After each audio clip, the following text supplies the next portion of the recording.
Hi, this is Timothy Schutte with Exit Realty and Associates. Welcome back to our video blog. I have Susan Moede with Rize Mortgage with us today. We just recently partnered with Rize and Susan and wanted to introduce everybody to her. Susan, what excites you about Rize?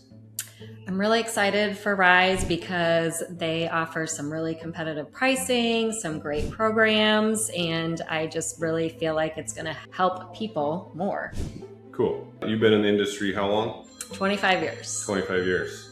So you've done a lot of mortgages? Yes, tons. Tons of mortgages. So what do you see for 2026? Or like, why is it important to get approved? What do you see rates doing, stuff like that? Well, rates have been fluctuating quite a bit lately with everything going on with the industry, but I think it's super important for people to get pre-approved because it allows them to make sure there's no surprises in the end. They know what they're qualified for and they don't miss out on the house that they want. I would agree with that. It's like we've shown houses a few times to people that aren't approved, and they find the house and it takes them a week to get pre-approved, and then the house is gone. Yeah. Susan, thanks for coming and sharing. If you have any questions from you, the audience, let me know. I'd be happy to help. Yes, if any of you have any questions or want to start the pre-approval process, please contact me at the information below. I'd love to hear from you.